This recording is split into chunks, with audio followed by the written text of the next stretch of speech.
Let's turn to his successor. I mean Kevin Warsh. So as I mentioned, he's gone through a bit of an evolution in his own thought on whether or not to be dovish or hawkish.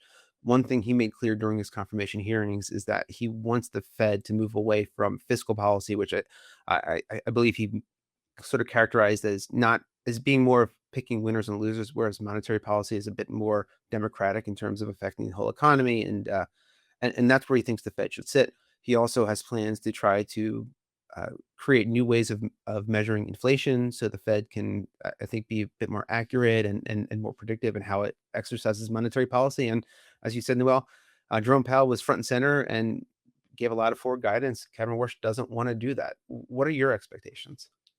I think that, he can say he wants a lower balance sheet. The markets aren't going to let him have one. It's Mhm. as simple as that. They're not going to let him have one. And independence, sure, but the bond market is the boss here, and it's relevant for price stability.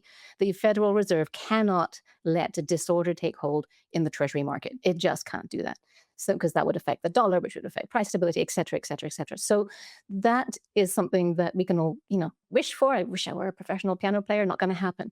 In terms of forward guidance, I would not be at all surprised to see fewer FOMC press conferences, fewer dot plots, and there's a big debate to be had about whether this is going to be good or bad. It sort of ties in with what the SEC is doing, talking about also in reducing the number of reporting periods of the year. Will the market be okay with less information, or will this add volatility? Does that mean analysts actually have to start doing their job rather than being fed the information quite so frequently? I don't know. This is a very, very big change. We get so Mhm. used to a certain cadence, so used to being spoon fed certain pieces of data, that when that's taken away, is that going to disrupt markets enough that he's going to have to put them back on the table? Or will it be a refreshing change, reduce costs, as well as reintroduce some original thinking that will in the end be healthy? I wouldn't be surprised to see him try that. Whether the markets will let him succeed or not, I don't know. But I think that's pretty much all he's going to be able to do. He's certainly not going to be able to change the inflation measure because it's not really up to him. He can influence what people might look at, but we're Mhm. going to make our own decisions over what Yeah. we think is important. And he's certainly not going to be able to lower rates. Yeah, and, speaking on that last part, not being able to lower rates, I'm sure you saw yesterday, I guess it was yesterday, minutes were released, I believe, from the Fed's, April meeting last month, and, uh, although, one thing that I guess was revealed was that, uh, there was a lot more, acceptance of hawkish views than, what came out in the final vote, which was really just to kinda hold rates steady. And that speaks directly to what he's going to be walking into, which is a higher inflationary environment, but a president that wants lower rates, believes that productivity coming from AI might put a bit of a lid on inflation. But and then to add to all this, Kevin Warsh is going to have to prove his quote unquote independence from the president. So what are your expectations for the next couple of Fed meetings?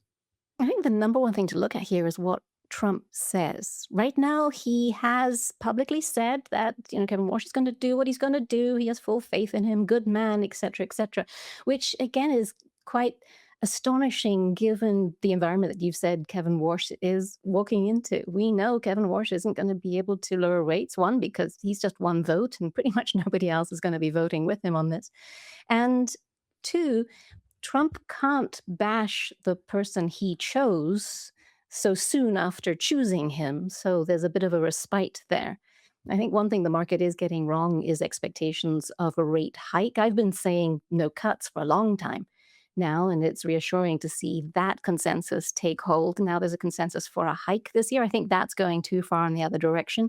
He's not going to be able to lower rates, but nobody's going to have the courage, or not enough are going to have the courage to vote for a rate hike when there is still so much uncertainty. We don't know if this is transitory or not. We don't know what the other inflationary factors at work are going to do. So there's going to be no hike, so that'll keep Trump happy. There aren't going to be any cuts either. That may not keep Trump happy, but I think he'll be quiet, and that'll just simply give the Fed some breathing room. It'll give Warsh some breathing room to start to work on his relationships, because in the end, it does come down to how much the FOMC committee trusts the chair. Whether they'll go along with what he suggests or not, that'll influence monetary policy going forward.